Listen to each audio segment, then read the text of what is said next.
Bom dia, senhoras e senhores, e obrigado por aguardarem. Sejam bem-vindos à teleconferência referente aos resultados do quarto trimestre de 2020 da Cyrela Brasil Realty Empreendimentos.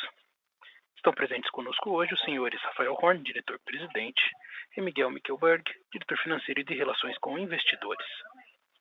Informamos que os participantes estarão apenas ouvindo a teleconferência durante a apresentação da empresa. E, em seguida, iniciaremos a sessão de perguntas e respostas, quando mais instruções serão fornecidas. Caso algum dos senhores necessite de alguma assistência durante a conferência, queiram, por favor, solicitar a ajuda de um operador, digitando *0. Informamos também que essa teleconferência será conduzida em português pelo management da companhia. A teleconferência em inglês será realizada por tradução simultânea. Este evento também está sendo transmitido simultaneamente pela internet via webcast. Antes de prosseguir, gostaríamos de esclarecer que eventuais declarações que possam ser feitas durante essa teleconferência, relativas às perspectivas de negócios da companhia, projeções e metas operacionais e financeiras, constituem-se em crenças e premissas da diretoria da Cyrela, bem como em informações atualmente disponíveis para a companhia. Considerações futuras não são garantias de desempenho e envolvem riscos, incertezas e premissas. Essas se referem a eventos futuros e, portanto, dependem de circunstâncias que podem ou não ocorrer. Investidores devem compreender que condições econômicas gerais, condições da indústria e outros fatores operacionais podem afetar os resultados futuros da empresa e podem conduzir a resultados que diferem materialmente daqueles expressos em tais considerações futuras. Gostaria agora de passar a palavra ao Sr. Rafael Horn, que iniciará a apresentação. Por favor, Sr. Rafael, pode prosseguir.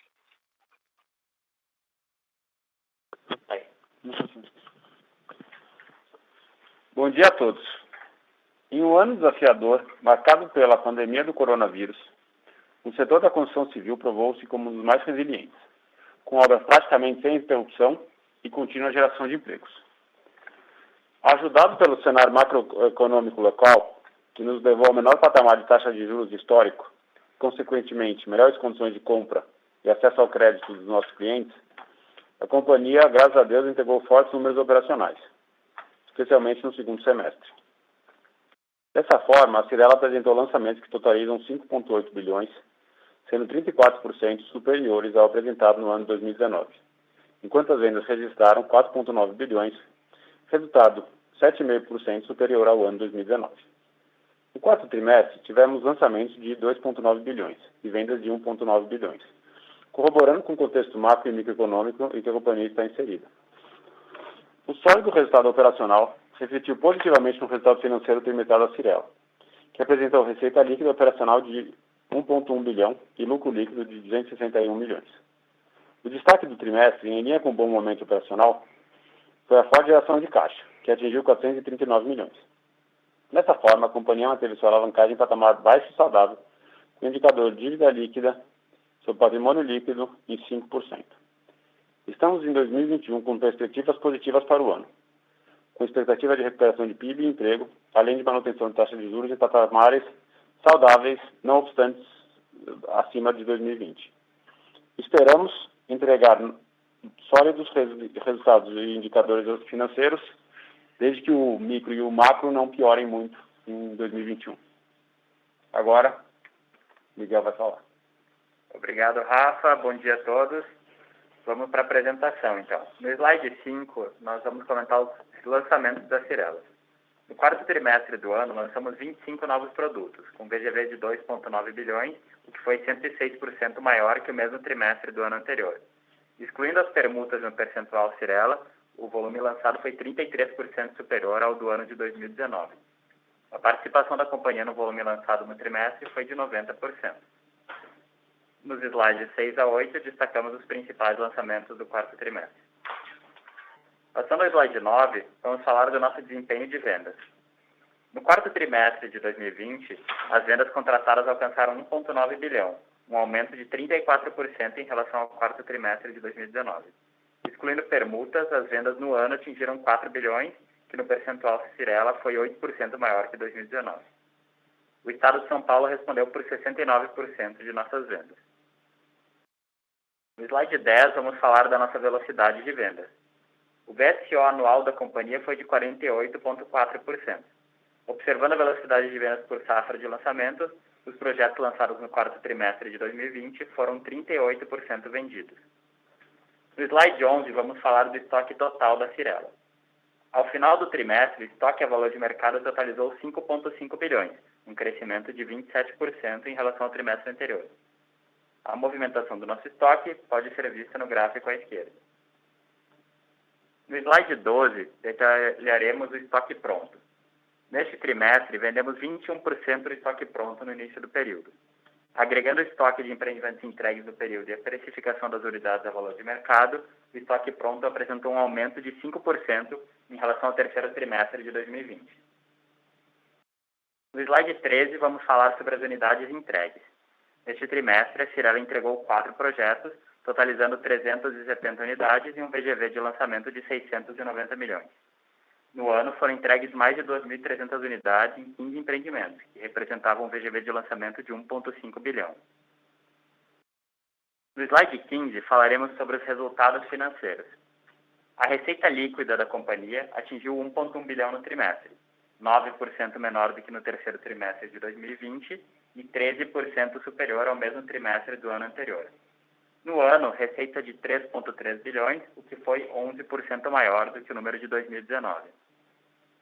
O lucro bruto do trimestre foi de 336 milhões, 11% inferior ao trimestre passado e 21% maior do que apresentado no quarto trimestre de 2019.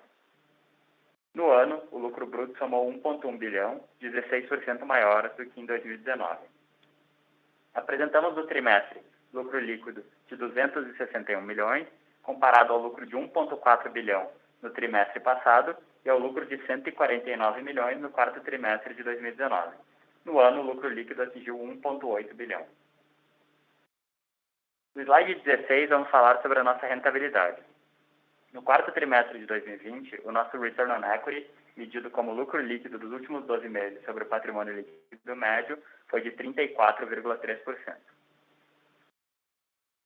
No slide 17, falaremos sobre endividamento. A dívida bruta ao final do trimestre somava 2,7 bilhões. Com a posição de caixa de 2,4 bilhões, nosso endividamento líquido foi de 297 milhões. Do total da dívida bruta, 80% é de longo prazo. A nossa alavancagem, medida como endividamento líquido em relação ao patrimônio líquido da companhia, alcançou 5,1%, 4,7 pontos percentuais acima do trimestre passado. No slide 18, falaremos sobre geração de caixa. No quarto trimestre de 2020, obtivemos uma geração de caixa de 439 milhões, comparado à geração de caixa de 745 milhões de reais no trimestre passado. Agora, o Rafa e eu passaremos à sessão de perguntas e respostas. Obrigado. Obrigado. Iniciaremos agora a sessão de perguntas e respostas. Caso haja alguma pergunta, por favor, digitem *1. Se a sua pergunta for respondida, você pode sair da fila digitando *2. As perguntas serão atendidas na ordem em que são recebidas. Solicitamos a gentileza de tirarem o fone do gancho ao efetuarem a pergunta. Desta forma, uma ótima qualidade de som será oferecida. Nossa primeira pergunta vem de Alex Ferraz, Itaú BBA. Bom dia, Miguel, Rafa, obrigado aqui pela apresentação. Eu tenho 2 perguntas. A primeira é que em relação à geração de caixa, né? Foi um número bem relevante no TRI, principalmente se a gente excluir aqui o efeito das JVs, dos IPOs. Só queria entender um pouquinho melhor, assim, que além da venda de pronto, né? Foi o volume de entregas, repasse que ajudou na geração de caixa, ou teve mais algum efeito? Se a gente também deve esperar que se mantenha num nível forte a partir dos próximos anos, né, com um pouco de retomada de obra.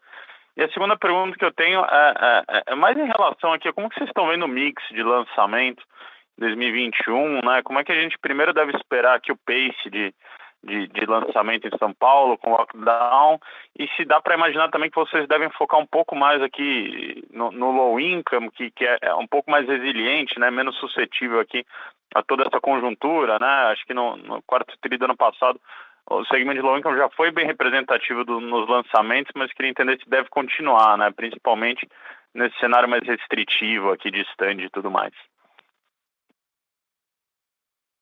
Bom dia, Alex. Miguel aqui. Eu vou falar sobre a geração de caixa. Na geração de caixa do trimestre, a gente teve 3 efeitos principais não recorrentes. A gente teve um dividendo recebido da Cury de cerca de 80 milhões de reais, teve a volta de um mútuo de cerca de 70 milhões de reais, e o net ali entre Greenshoe menos os impostos do IPO, teve uma queima de caixa de 40 milhões. Então, o líquido aqui seria um não recorrente de 110 milhões dentro da geração de caixa dos 439 milhões. Então, a geração operacional foi, sim, bastante forte, né? Mais de 300 milhões de reais. Ela é impulsionada por venda de estoque pronto. A gente teve bastante venda de Heritage e Reserva Golf no quarto trimestre, por exemplo, e vários outros estoques. Vale lembrar que a gente, até o terceiro trimestre, divulgava os nossos números junto com os das JVs, né, do operacional. Então, esses mais de 300 milhões de reais que a gente vendeu de estoque pronto foram só da Cyrela, então foi um número bastante expressivo. Olhando para 2021, a geração de caixa é bem mais desafiadora.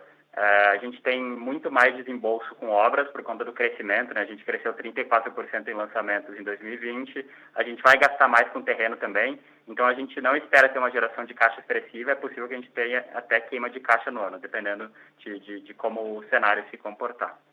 O Rafa agora vai falar sobre lançamentos. Fala, Alex, tudo bem? Acho que a nossa grade de lançamento a gente já tinha definido ela em janeiro, né, dezembro do ano passado. A gente acha aí, a gente ainda está animado que vai ser um bom ano. De fato, ninguém esperava essa piora do Covid agora, né, em março, infelizmente, né, tanto do ponto de vista humanitário quanto do ponto de vista econômico, foi uma surpresa negativa para todo mundo.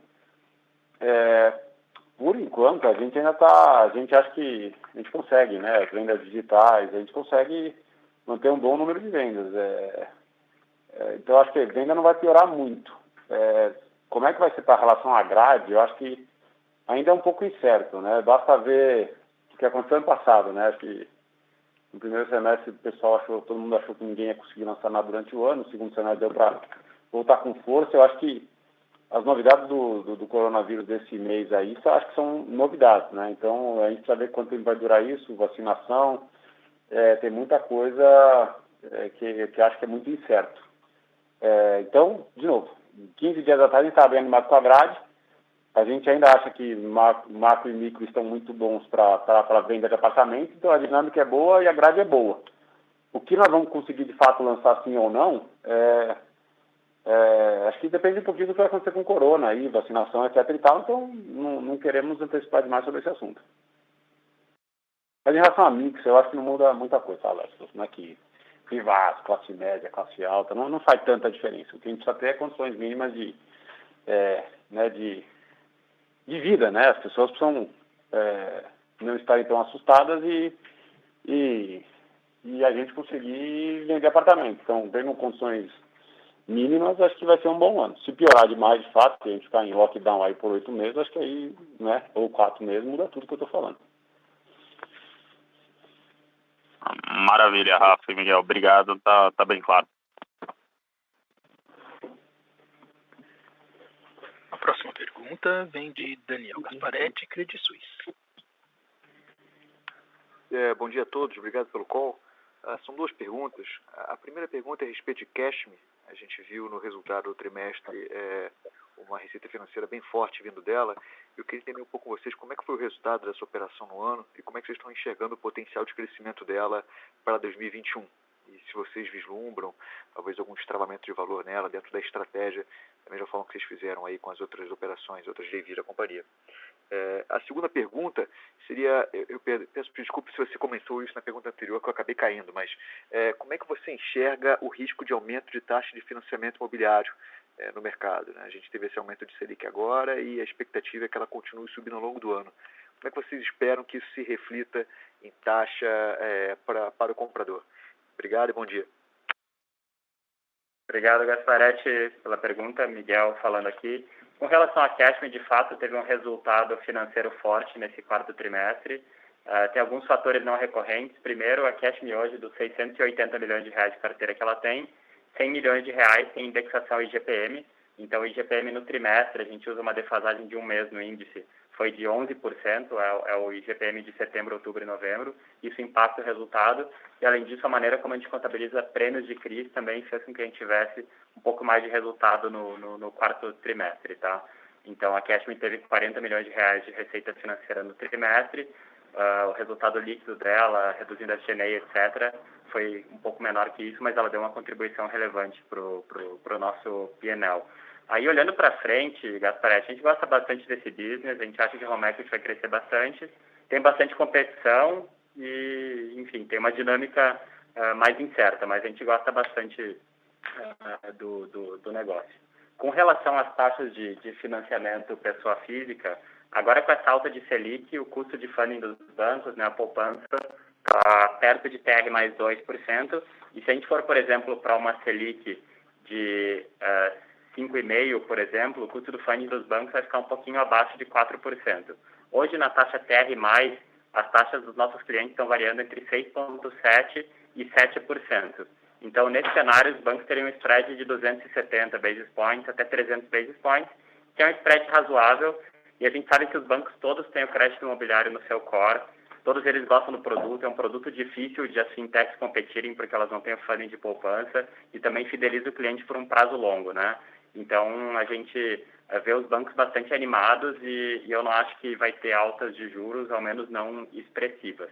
O produto Poupança Mais, ele representou 20% da originação da Cyrela, janeiro e fevereiro, então os clientes que repassaram unidades da Cyrela em janeiro e fevereiro, 20% foi no Poupança Mais, e esse é um produto que vai ficar um pouco mais caro, né? Com a alta da Selic, a taxa aumenta, em algum momento pode ficar acima do produto TR+. Aí eu não sei se os bancos vão reduzir spread ou se esse produto vai acabar perdendo share, mas a gente não vê uma grande ameaça para o custo de funding e, consequentemente, para o affordability. Maravilha, obrigado, Miguel. Só fazendo um follow-up a respeito da Cashman, você comentou, então, foram 40 milhões de receita e um nível de contribuição para o lucro semelhante, né? Isso no próprio quarto TRI. Para 2020, então, faz sentido a gente pensar que é uma operação bastante rentável, né? Eu pergunto isso porque quando a gente olha outras fintechs no mercado, elas geralmente dão prejuízo. Então, aqui a gente está com uma fintech realmente já no lucro e com crescimento. Está correto isso? Está correto. A Cashman teve lucro em todos os trimestres do ano, cresceu no quarto trimestre, a carteira vem crescendo. Em 2019, a carteira da Cashman encerrou o ano em 380 milhões, em 2020, 680 milhões. Então, ela vem crescendo e ela é rentável, sim. Muito obrigado, Miguel. Bom dia. Bom dia. Nossa próxima pergunta vem de Gustavo Cambaúva, VTG Pactual. Oi, bom dia.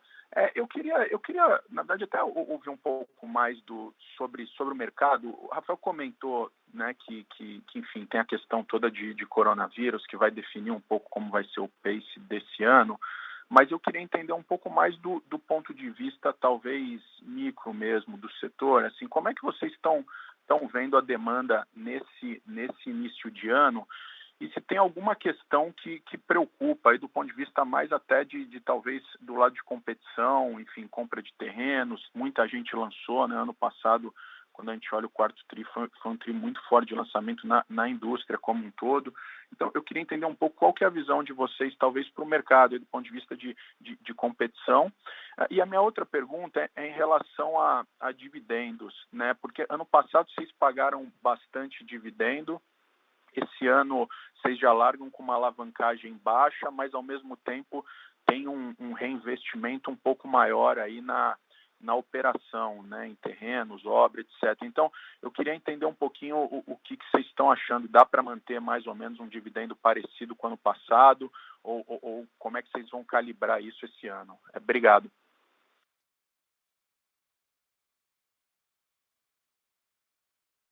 Tudo bem? Eu acho que você falou em como é que está a demanda, excluindo o coronavírus. Eu acho que, minha opinião pessoal, tá? Minha vida, a demanda muito boa, segmento de living demanda muito boa e segmento de médio e alto padrão acho que demanda muito boa. Então, de novo, acho que o juro é baixo, a affordability está em momentos históricos muito bons, a crise foi muito dura e prolongada no Brasil e tudo isso aí continua, né? Então, acho que o micro não nos preocupa muito. Concorrência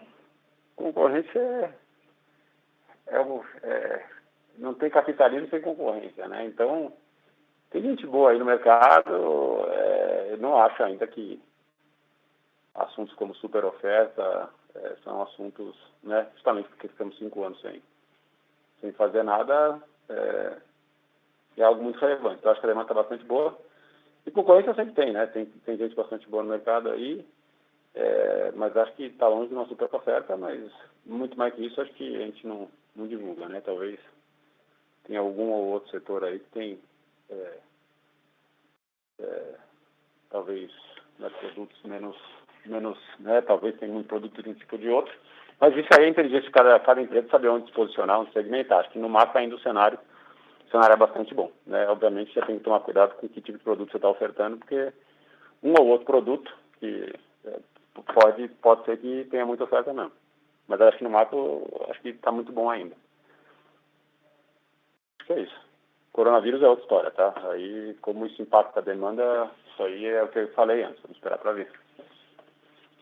Cambaúva, para falar sobre dividendos, de fato a gente terminou o ano com uma alavancagem bastante baixa, né? Vocês sabem que a gente não se importa de trabalhar com uma alavancagem um pouco acima da que a gente está atualmente. A gente já declarou um dividendo de 418 milhões de reais, que é o mínimo obrigatório do ano, e esse dividendo já representa um dividend yield na casa de 4,5%, né? E quando a gente pagar esse dividendo, a nossa alavancagem sai de 5 para algo entre 12 e 13. Então, ainda continua sendo bastante confortável. Por outro lado, a operação está acelerando, a gente pode ter uma queima de caixa para financiar a necessidade de capital de giro dessa expansão que a gente está tendo, e a gente vai monitorando. Se por acaso a gente entender no segundo semestre que a nossa posição de caixa ficou folgada e que a gente vê um cenário confortável para frente, a gente vai, assim como fez nos últimos anos, pagar um dividendo extraordinário no segundo semestre. Mas isso vai depender muito de como a operação vai se comportar ao longo do ano. Ótimo, obrigado, bom dia. Bom dia. Próxima pergunta vem de Nicole Inouye, Bank of America. Bom dia, obrigada pelo call. Eu só queria voltar um pouquinho sobre falar um pouquinho sobre a Cashme. Você pode dar um pouquinho mais detalhes? Qual o nível de taxa de juros vocês cobram esse tipo de financiamento e como que está indo a taxa de inadimplência? Só isso, obrigada. Senhoras e senhores, por favor, permaneçam conectados. Dentro de instantes daremos continuidade à audioconferência. Só um momento, por favor. Bom dia. Nicole, você nos ouve? Isso, estou ouvindo. Perdão, desculpa, eu desliguei o telefone sem querer aqui, perdão. Com relação à Cashme, Nicole, hoje a gente pratica taxas de juros de IPCA mais 10 até algo como IPCA mais 15 ao ano, mais ou menos. A taxa média deve estar um pouco acima de IPCA mais 12. A inadimplência da Cashme é bastante confortável, é bastante comportada. A gente não teve um aumento grande e tem conseguido gerenciar bem, tá? Tá ótimo, Miguel, obrigada. Nossa próxima pergunta vem de André Mazzini, Citibank. Oi, Rafa e Miguel, bom dia. A pergunta é sobre o impacto negativo de 55 milhões, que a gente vê ali no release, vocês falam que foi um impairment de terrenos e estoques, passando na linha de custos, né? E nessa linha, perguntando um pouco do Land Bank do Rio, né? O Land Bank do Rio é bem vasto, muita coisa na Barra, e a gente viu um decréscimo do segundo T até hoje, uns 2 bi a menos de VGV de Land Bank lá no Rio, né? Provavelmente é um decréscimo maior do que foi lançado lá naquela geografia. Então, perguntar se teria a ver com isso, né? Eu sei que muitos desses terrenos lá na Barra são opcionados, então tem um carrego baixo. Possivelmente também é um custo para sair deles não tão alto, mas talvez exista algum custo, não sei, algo que estudo de viabilidade, que pode ter sido capitalizado, é despesado quando se sai de um terreno desse tipo. Então, se teve a ver com isso, de uma diminuição de terreno na Barra. E como é que vocês olham a Praça do Rio para frente, né? Então, o que é feito na Zona Sul sai super rápido, só que, por outro lado, muito pouco terreno na Zona Sul, não? Então, muita demanda e pouca oferta na Zona Sul. E a Barra já é um pouco de um outro mundo, né, em certo sentido. Então, como é que vocês veem aquela praça e se de fato esse término de 55 milhões tem alguma coisa a ver com os terrenos lá do Rio? Obrigado. André, bom dia. Miguel falando. De fato, desse impairment de 55 milhões, 37 milhões de reais foram relativos a um terreno no Pontal, que é na região da Barra, e ele tinha um VGV bastante grande. Era um terreno que a gente já tinha pago um valor considerável e ainda tinha mais compromissos de permuta futuros. E então a gente vai ficar com um pedaço pequeno desse terreno e vai ter uma perda. A gente registrou essa perda agora na contabilidade. E daí impactou no VGV de Land Bank do Rio de Janeiro. Olhando para a praça, de fato, até o ano passado, eu acho que a dinâmica era parecida com o que você falou. Assim, a Zona Sul indo muito bem, todos os projetos que a gente lançou lá foram muito bem, e bastante Vivaz, Minha Casa Minha Vida, né? A gente estava conseguindo ter uma boa performance na Vivaz. A novidade de 2020 é que a gente lançou alguns projetos na Barra, eles foram muito bem, então a gente volta a ver algum espaço para lançamentos na Barra e vamos ter mais alguma atividade lá e vamos acompanhando o mercado. Ainda tem bastante oferta para alguns segmentos específicos na Barra, claro, mas voltamos a lançar. O último lançamento antes de 2020 tinha sido em novembro de 2014, então volta a entrar no nosso radar e pode ser uma alternativa para a gente crescer nessa praça. Perfeito, Miguel. Muito obrigado. A próxima pergunta vem de Marcelo Mota, Banco JP Morgan. Bom dia. Duas perguntas. Primeiro, se vocês pudessem comentar um pouco sobre tendência de margem, enfim, né, não é novidade a questão tanto de aumento de preço de material, algumas empresas comentando, não de escassez, mas de estar trabalhando aí just in time, o que, enfim, não permite às vezes acelerar passo de obra. Como é que vocês estão vendo isso e vocês estão vendo algum impacto de restrição de Covid, pensando mais na evolução de obra, né? Que acho que do sentimento do consumidor o Rafa falou, mas você acha que é uma coisa que de repente pode atrasar a obra, ou né, menos gente no canteiro, que é aquela questão dos isolamentos que a gente viu mais no ano passado. Obrigado. Bom dia, Mota. Miguel falando. Com relação à margem bruta, as últimas safras que a gente lançou tiveram margens mais altas do que a média da empresa, então a margem bruta reportada da Cyrela tende ainda a ter um crescimento nos próximos anos. E aí, falando sobre como a pressão de custos impacta a margem, a gente entende que no médio e alta renda as nossas margens estão protegidas, os nossos custos de obra estão acompanhando o INCC, então a gente reajusta isso nos contratos dos clientes e consegue proteger a margem bruta.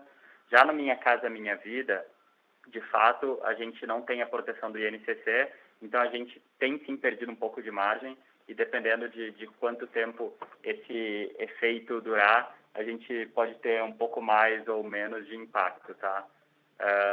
Com relação à Covid e o impacto nas obras, a gente tem conseguido manter uma boa produtividade. A gente tem, de fato, o afastamento de todas as pessoas com mais de 60 anos e comorbidades. A gente segue todas as práticas, as melhores práticas do mercado. E agora, mais recentemente, teve esse escalonamento nos horários de entrada, né, dependendo dos setores. Isso também causa algum impacto em produtividade, mas a gente não entende que esses impactos sejam relevantes para que cause algum atraso de obra ou algum problema maior. Perfeito. Obrigado, Miguel. A próxima pergunta vem de Jorel Guiló, Morgan Stanley. Bom dia a todos. Eu tenho duas perguntas. A primeira, eu queria entender como vocês estão entendendo sobre o Land Bank atualmente, desde vocês acham que estão bem para o momento, para os próximos 18 meses, 2 anos, ou se ainda vocês acham que vai ter que comprar para poder fazer os lançamentos que vocês têm orçados para os próximos 2 anos?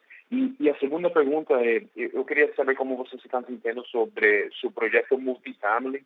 Vocês tinham aí o joint venture com a CPP para lançar apartamentos para renda.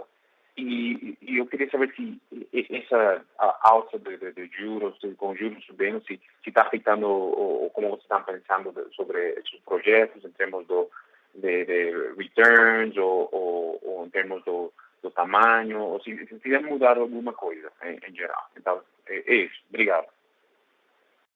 Bom dia, Jorel. Miguel falando. Com relação ao Land Bank, a gente gosta sempre de ter os terrenos do ano corrente e uma boa parte do ano seguinte, né? E hoje a gente está nessa situação, então a gente tem um pipeline bom. A gente precisa comprar bastante terreno para os próximos anos, né? Especialmente 2023 em diante, e provavelmente alguma coisa ainda para 2022. E a gente tem conseguido, tá? Tem conseguido fazer essas compras. Então, o mercado, por mais que seja competitivo, está em linhas gerais racional e a gente tem ainda conseguido atuar bem. Com relação ao projeto Multifamily, como vocês já sabem, a gente tem 4 projetos já contratados. A gente ainda não iniciou as obras desses projetos, até porque entrou um parceiro novo, que é a Greystar, e então a gente deve iniciar as obras mais para o final desse ano ou no início do ano que vem. E aí, depois desses projetos entregues, é que a gente vai ter a real noção da rentabilidade, demanda e etc., né? Com certeza, os juros mais altos afetam, sim, esse segmento. A gente, como já falou para vocês, faz essa operação, sempre começa pequeno, como tudo que a gente gosta de começar, né, para experimentar, aprender. Não é algo ainda que vai ser core, vai representar uma parte grande do nosso volume, e conforme a operação for evoluindo, a gente for aprendendo mais sobre ela, a gente vai poder tomar decisões mais assertivas sobre que tamanho ela vai ter. Tá, obrigado. Próxima pergunta vem de Igor Altero, Santander. Bom dia, pessoal. Obrigado pela apresentação. 2 pontos aqui do meu lado, né? Voltar um pouco na questão das medidas mais restritivas aí que a gente teve, principalmente pelo governo de São Paulo. Então, eu queria entender como é que vocês estão vendo a questão de aprovação dos lançamentos junto à prefeitura, né? Nesse período um pouco mais conturbado, né? A gente lembra que no ano passado foi mais difícil, né? Principalmente na prefeitura de São Paulo. Então, como vocês estão vendo esse trânsito? E com relação à restrição dos estandes, né? Dá para compensar isso? Se você pudesse comentar, se dá para compensar esses estandes fechados com vendas online? Quais são as alternativas que vocês enxergam para manter um patamar de venda saudável aí? Obrigado. Obrigado pelas perguntas, Igor. Com relação à prefeitura, de fato, com certeza, quando a gente tem mais restrições, impacta um pouco o ritmo de operação dos órgãos públicos, né? Mas, ainda assim, no ano passado, a gente conseguiu cumprir toda a nossa grade, né? E fazer muitos lançamentos e o tempo de parada foi bastante longo. A gente não sabe como vai ser agora, mas a gente imagina que a gente, se não houver nada se a parada não for muito prolongada, a gente deva conseguir cumprir com o nosso cronograma. Você pode repetir a segunda pergunta, por favor? Segunda pergunta é com relação a pontos restrições comerciais, né? Então, agora que os estandes estão a maioria deles fechados, como vocês estão enxergando outros veículos aí para compensar, né? Eu citei, por exemplo, a venda online ou outras estratégias que vocês estejam usando. Perfeito. Deu para ver? Ótima. Sim, consegui, perdão. Não, ótima pergunta. De fato, assim, acho que os corretores, eles aprenderam bastante a trabalhar no online, e a gente também como empresa, né, recentemente. Isso, com certeza, nos ajuda a minimizar os impactos, mas ainda assim, no médio e alta renda, a gente ainda tem um componente grande do offline, de pessoas que gostam de visitar, assistir a experiência do stand, do decorado, ver a maquete, etc., né? Então, é claro que algum impacto tem, mas acho que com todos os aprendizados do último ano, com certeza a gente está mais preparado para tentar mitigar isso da melhor maneira possível. Tá ótimo, Miguel. Bem claro. Obrigado. Encerramos neste momento a sessão de perguntas e respostas. Gostaria de passar a palavra para o Sr. Rafael Horn para as últimas considerações. Por favor, Sr. Rafael, por favor, prossiga. Obrigado a todos aí pelo call. Esperamos, como cidadãos aí, que, se Deus quiser, as vacinas cheguem logo e tenhamos melhores condições aí para o Brasil. E torcemos aí também para que as condições macroeconômicas, principalmente os juros aí que vai subir, e até é bom que suba, que fiquem em patamares aí que a gente acha que para o Brasil são patamares muito bons, né? Então, o Brasil taxa de juros de 5, 6% ao ano para nós que não acostumamos com o Brasil é histórico, né? Então, se o juros ficar por aí e o Brasil continuar em condições macroeconômicas e fiscais sólidas, acho que tendemos aí todos aí do segmento aí ter bons anos pela frente. Obrigado a todos e até o próximo call. Obrigado. A teleconferência dos resultados da Cyrela está encerrada. Por favor, desconectem suas linhas e tenham um ótimo dia.